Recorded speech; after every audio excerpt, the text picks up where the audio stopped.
Good afternoon. I am Alfred Rashad, the CEO and founder of the Foolish Streamers Club. Before I go any further, I have to first thank anybody who has ever clicked on a post, a video, a link, a photo, anything that I've ever posted promoting my brand and my intellectual gifts to the world, and have given me any type of positive affirmation or said any good things to me. I really appreciate you, because for creative people like me, sometimes it's difficult not knowing your place in this world and society when it comes to what your gifts are and what you can give to the world, and if anybody even cares. So those little things never go unnoticed. So if no one has ever told you that you appreciate it, you really are appreciated. And it's folks like you who keep us going and keep us motivated to share these gifts that God has given us. 2018 is going to be a huge year for me. I'm so excited. I got a lot of projects I've been working on in my lab. A lot of people are always like, man, why are you so proud? I'm like, man, I had to really sharpen my craft. Living in Atlanta, man, it's a place where, and it's not to bash the city at all, it's a great place. I think it's one of the best decisions I've ever made as a person, as a man, to move here and struggle the way I did when I first moved, to going to school and getting my master's, and then finding my way back to my childhood dreams of being a creative and writing. I've been writing all my life. I can remember the first time someone ever told me I had a gift for writing was in 3rd grade. Shout out to Miss Dollarhide. We had to write poems, and for some strange reason, I wanted to write a poem about bumblebees and the life of a bumblebee moving pollen around. I don't know where it came from, but I remember her pulling me aside and saying that you really had a gift for this, and she hopes that one day I would use it and bless the world with it. So Miss Dollarhide, you the first person that ever really put that in my head, so I appreciate it. And I think the second time was when I was in college, a freshman at Toulouse College, the Toulouse College in Jackson, Mississippi. Let's go Bulldogs. I wrote a story about a real personal thing, some things that were going on in my life, and during that time, my creative writing teacher pulled me aside and said she was really captivated by the story and asked me, was it a real story?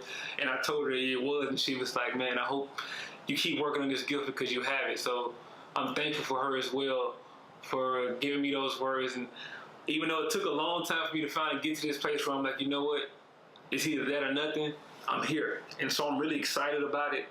A lot of different projects I want to talk to you about. I'm not going to hold you long.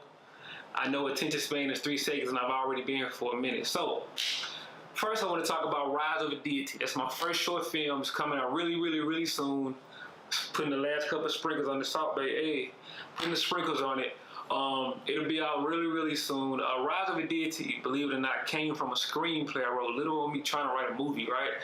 And during that whole year of meeting directors and things not working out, and me not being sure just really what I wanted to do, something told me to maybe try something smaller. So I took that screenplay, and The Rise of a Deity is kind of the backstory to that movie. So hopefully before this year is over, we'll have a conversation about that, because I will need your support. Unless you know Tyler Perry personally or Oprah, give him my number, tell him I'm trying to do this thing, let's make it happen. But anyway, we'll be talking about this soon, so I want to talk about that right now. But Rise of the Deity is coming, and I want you guys to check it out, give me feedback. I'm new at this. I'm not new at writing, but the film thing is new. Been writing music for a while and still doing it as well. And my love for music is just as much as my love for film and writing, so you better believe I'm always find a way to merge those two things. So that will be happening.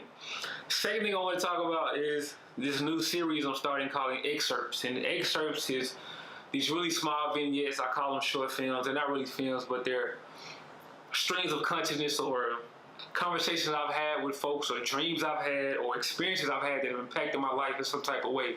And I believe that other folks will be motivated or inspired, or might laugh, you might cry, you might say that happened to me as well, and it might be something that you would want to participate in. So the first phase of Excerpts is me taking my own personal experiences.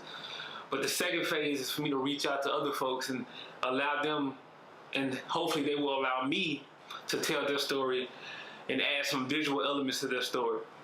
The first installment of Excerpts drops tonight. It's called A Good Bad Dream. It's about a dream that I had, a dream that I'm sure everyone has had. And what happens when you stop running from that monster that's chasing you in the hallway, that monster that's in the closet, in the bed. What happens when you stop running and you face it? What happens? So I hope you guys check that out tonight. It'll be dropping in a few hours on YouTube, Facebook, all digital platforms. So I want you guys to check that out.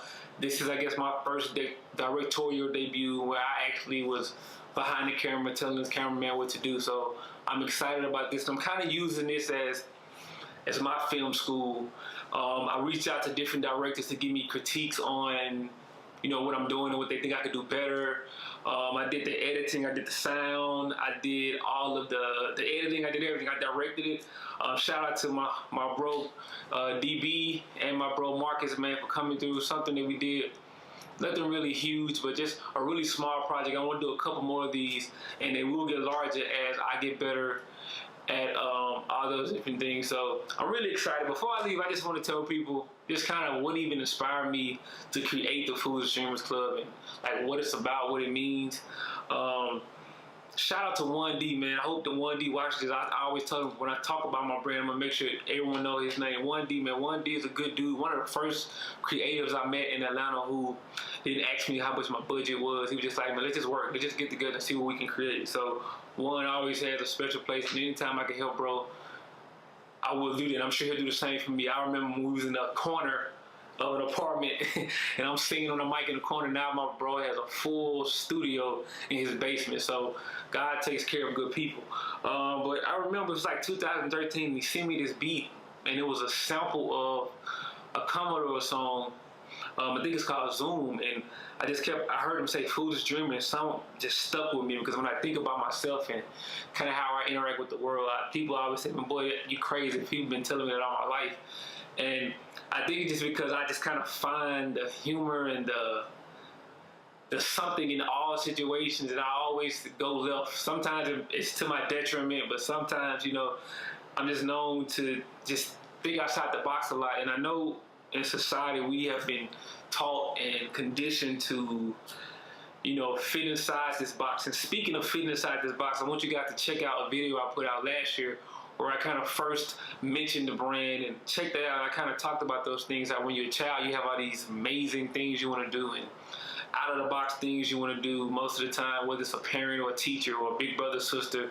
They're like, man, you can't do that. Go to college and get a job. That's kind of what most of us end up doing, but it's not really what we want to do.